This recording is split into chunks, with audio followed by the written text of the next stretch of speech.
How to think so clearly. People assume you're brilliant. The Systems Thinking Playbook. Channel intro. Hey, welcome back to the channel. This is your go-to place for long-term wealth creation, and we truly believe that health is the most important form of wealth you'll ever own. So on this channel, we talk about both building serious financial wealth and living a genuinely healthy, intentional life, because you can't fully enjoy one without the other. Video intro. Every single week, someone smart makes an expensive mistake, a career decision that looked right on paper, a business call that seemed completely logical, a relationship move that felt entirely justified, and they had the best intentions. They weren't careless, they weren't lazy, they just had the wrong mental model of the system they were operating in. That's the thing nobody tells you. It's not always a lack of intelligence that leads to bad decisions. Most of the time, it's a lack of the right thinking framework. And in a world where AI is replacing smart people faster than anyone predicted, the most important skill you can possibly have isn't a technical skill. It isn't a software skill. It's the ability to see the patterns inside a system before you act. It's called systems thinking. The person who taught me about this skill learned it the hard way. He went from being a homeless teenager to a monk in training, to eventually a CEO and board member at companies worth billions of dollars. And he says the one skill that changed everything for him was the ability to think in terms of systems. Today, I'm breaking that whole skill down for you, chapter by chapter, step by step. So grab a pen, get comfortable, and let's go. Chapter 1. What is systems thinking, and why does it matter more than ever right now? Let's start with the basics. And I promise this is going to be way more interesting than it sounds. Picture a massive fire. Most of us see fire and smoke as a threat, something to run from. But a firefighter looks at that same fire and smoke and sees information. Dense black smoke tells them there's fuel, plastics, or chemicals burning. White or gray smoke could mean moisture, or a fire that's being starved of oxygen.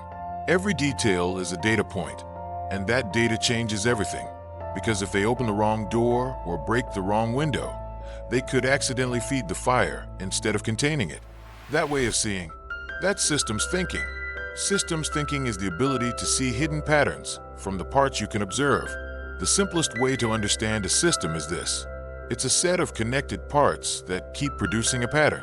Your company is a system. Your career is a system. Your marriage is a system. Even your health routine is a system.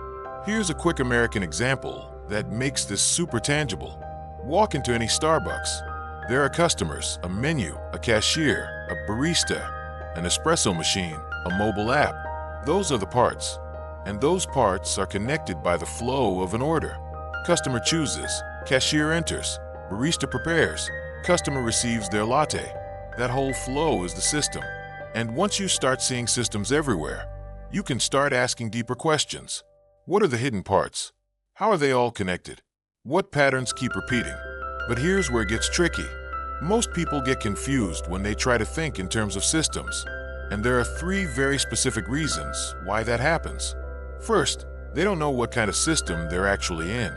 And there are 4 different types, each requiring a completely different approach. Using the wrong approach in the wrong system is like using a screwdriver when you need a surgeon. Second, there's the Cobra effect. In early 1900s British colonial India, officials were worried about the rising cobra population in Delhi. So they created a bounty program. Pay people for every dead cobra. Sounds reasonable, right? But then a strange thing happened. The cobra population went up, not down. Why? Because some people figured out how to game the system. They started breeding cobras to bring in more dead ones and collect more money. The policy designed to reduce cobras ended up increasing them. This is called the incentive problem. When you attach a reward to the wrong thing, people optimize for the reward and completely ignore the actual goal. This happens constantly in American corporate culture, by the way. Salespeople hit their quota by cherry-picking easy deals instead of building long-term relationships. Managers optimize for their annual review instead of the company's 5-year health. When the incentive is wrong, the system breaks down. Third, some systems have delayed feedback loops. The action happens now, but the consequences don't show up for a very long time. Think about cigarettes. For most of the 20th century, Smoking was everywhere in America. Movie stars smoked, doctors smoked, soldiers smoked. In restaurants, on airplanes, in offices. The satisfaction came in seconds, but the damage came in decades. Nobody smoked one cigarette and developed lung cancer the next morning. The feedback loop was so long that generations of people couldn't see the connection. So those are the three things that make systems confusing. Unknown system type, misaligned incentives, and delayed feedback. The antidote? Start practicing this wherever you go. Walk into a grocery store or a coffee shop and ask 3 questions about what you cannot see. What are the hidden parts? How are they connected? And what patterns keep repeating? Do that every day, and you will start building the most powerful thinking skill of this decade. Chapter 2. The 4 types of systems, and how to navigate each one without getting burned. All right, now that we understand why systems thinking matters, let's go deep on the 4 types of systems. This is the part that will genuinely change how you make decisions at work, in your finances, and in your personal life. System 1. Clear systems. In the 1980s, Van Halen was one of the most legendary rock bands in America. But the most famous story about them isn't about a performance. It's about a bowl of mandoms. Their live shows were enormous productions, massive stages, complicated electrical setups, extensive safety protocols. Their contract with venues was 400 pages long, and buried deep inside that contract was one very specific and seemingly bizarre clause. There had to be a bowl of mandoms backstage, with every single brown mandom removed. When people first heard this, they assumed it was rockstar diva behavior, but that wasn't it at all. If the band walked backstage and found brown mandoms still in the bowl, they instantly knew the venue hadn't read the contract carefully. And if they missed that tiny detail, there was a very real chance they also missed something dangerous in the stage setup. A single bowl of candy told them the state of the entire 400-page system. That's the power of a clear system.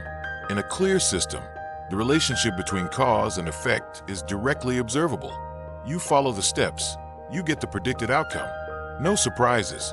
Think about following a recipe for the first time. Every step is defined. Every ingredient is measured. Your job isn't to be creative or clever. Your job is to be precise. Think about a surgeon scrubbing in before an operation. Hands first, then wrists, then forearms, for a minimum of 2 minutes. That's not obsessiveness. That's a clear system doing its job. What's the right move inside a clear system? Use a checklist. The most brilliant surgeons in the country use checklists. The most experienced commercial pilots in America use checklists, not because they're not smart enough to remember, but because they respect the fact that humans are born to make mistakes. A checklist removes the error. System 2. Complicated systems. A patient walks into an emergency room and says 3 words. My chest hurts. 3 words. 20 possible causes, at least one of which could kill him within the hour. The symptom is clear. The cause is absolutely not. That is a complicated system. In a complicated system, the relationship between cause and effect does exist, but it's hidden. It requires analysis, expertise, and deep investigation to uncover. Think about buying a house in America right now. The answer to which mortgage should I choose does exist, but it isn't obvious without expert guidance. What's the right loan structure? Fixed rate or adjustable? A 15-year or 30-year term? How does that interact with your specific tax situation, your income trajectory, and your long-term financial goals? That's a complicated system, and it shows up everywhere. Medical diagnosis, financial planning, tax strategy, aircraft maintenance, merger due diligence, all complicated systems. The right move in a complicated system? Slow down and find the right expert. Not just any expert, but the right specialist. A cardiac surgeon won't know what to do with a lung cancer patient. The specificity of the expertise matters just as much as the expertise itself. System 3. Complex systems. Here's where things get genuinely hard. And here's where most people, including very smart, experienced leaders, get things dramatically wrong. The speaker in our source material shared a personal story about this. As the COO of a major New York tech company, he helped orchestrate what looked like a flawless acquisition of a Midwest company. On paper, everything made perfect sense. complementary products, talented people, strong financials. But within 60 days of closing the deal, it was obvious that the two company cultures were so dramatically different that integration was going to be a near impossible challenge. One culture was formal, hierarchical, and conservative. The other moved fast, informal, and took big risks. Leaders from the acquired company started leaving. Products had to be shut down. What was supposed to be the company's greatest opportunity became its biggest distraction.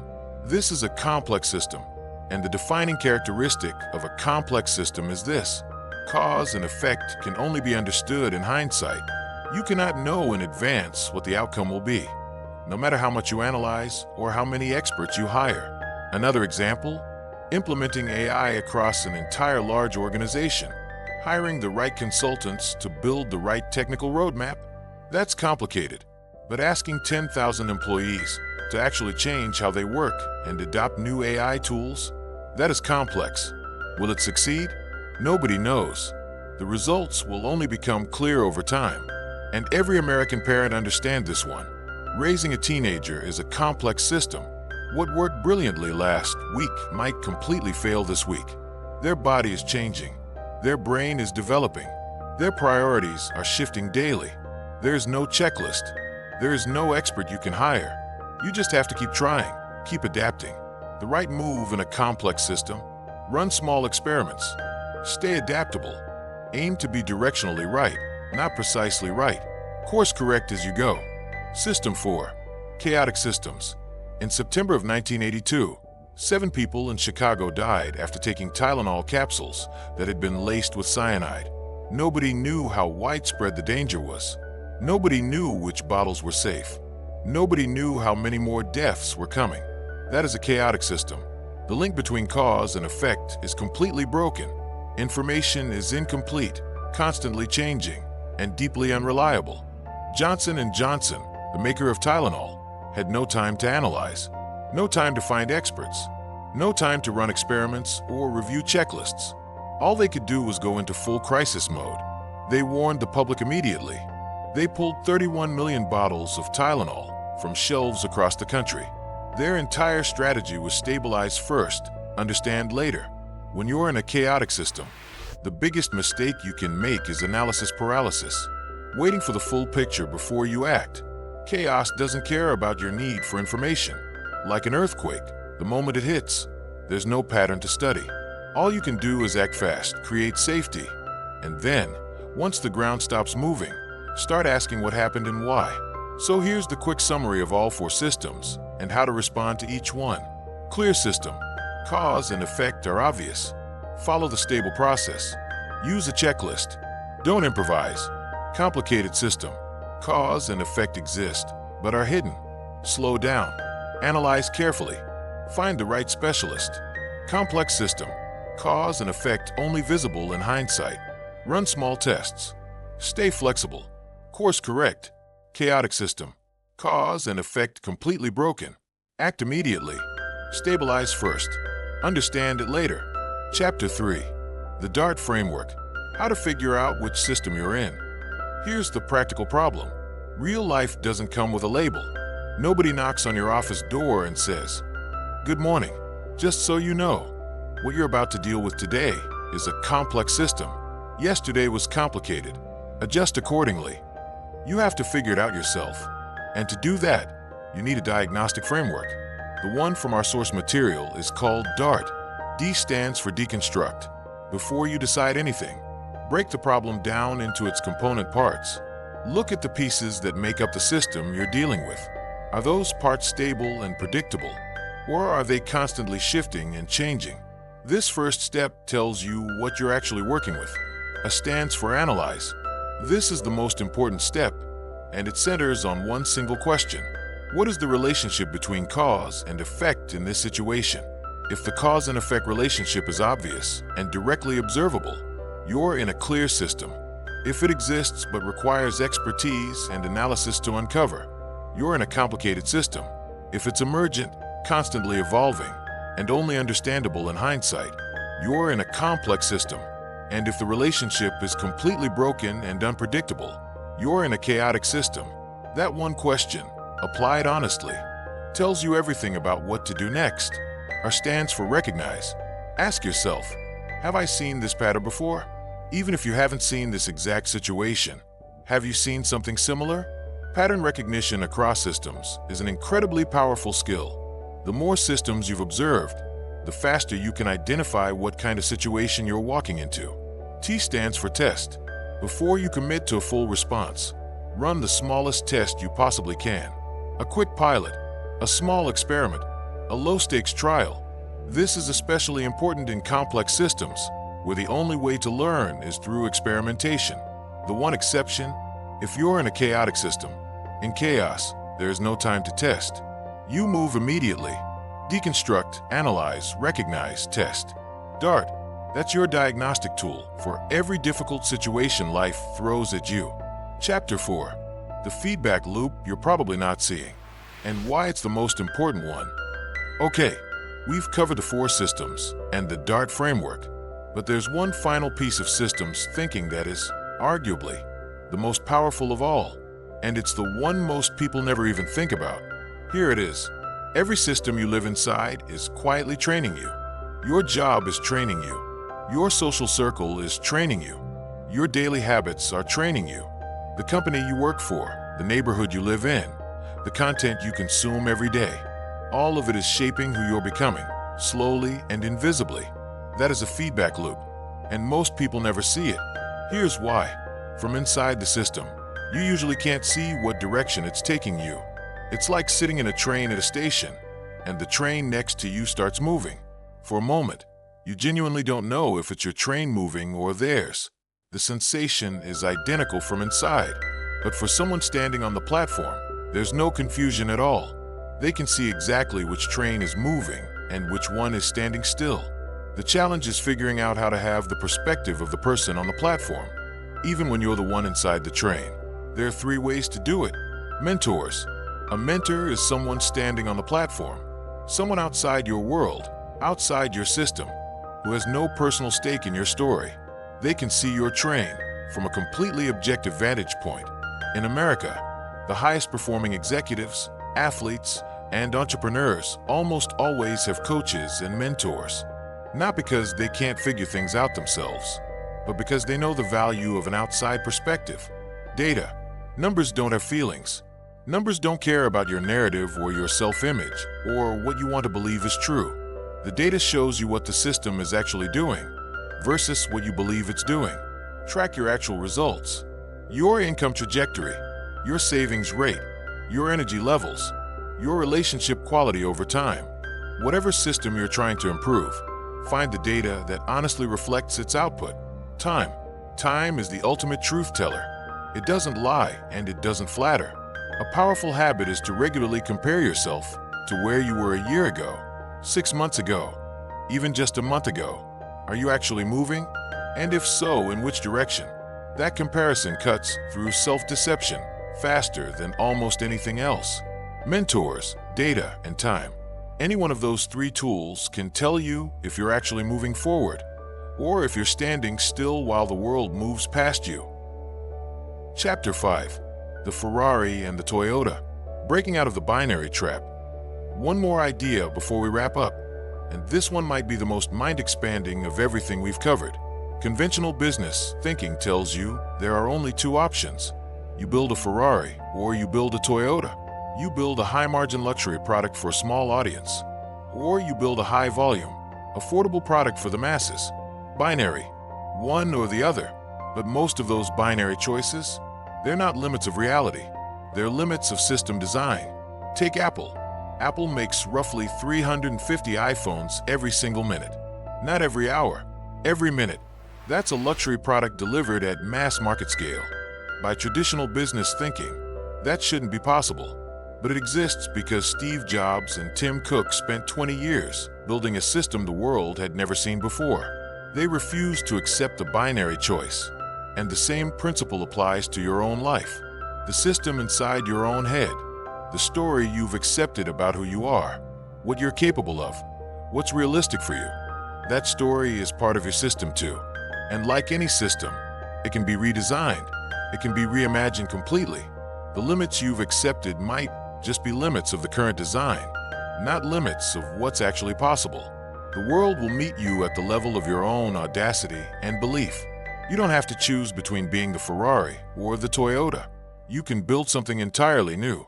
Summary: systems thinking is the most important thinking skill you can develop in today's world, and it comes down to 5 core ideas. First, everything around you is a system, and your job is to look past the visible parts to see the hidden connections and patterns underneath. Second, there are 3 things that make systems confusing: not knowing which type of system you're in, misaligned incentives that corrupt the system's purpose, and delayed feedback loops that hide the consequences of your actions. Third, there are 4 types of systems: clear, complicated, complex, and chaotic, and each one demands a completely different response. Fourth, use the DART framework to diagnose which system you're dealing with before you decide how to act. And fifth, every system you're in is quietly training and shaping you. So use mentors, data, and time to see your own system from the outside. The way someone on the platform sees the train, the hardest system to redesign is the one inside your own head, but it's also the one that changes everything. End credits. Thanks note. Like and subscribe. And that is a wrap on today's video. Honestly, thank you so much for being here. Systems thinking is one of those concepts that sounds abstract until the moment it clicks. And when it does, you start seeing patterns everywhere. In your finances, in your career, in your health, in your relationships. And once you see them, you can't unsee them. So here's what I want you to do right now. In the comments below, tell me one system in your own life that you want to look at differently after watching this video. Is it your career trajectory, your spending habits, a relationship, a business you're building?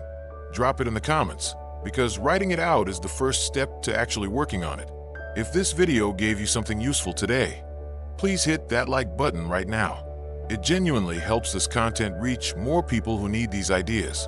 And if you haven't subscribed yet, what are you waiting for? Hit subscribe and ring that notification bell so you never miss a video.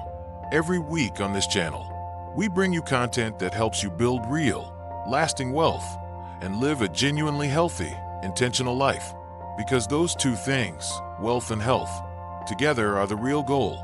I'll see you in the next one. Go build your system.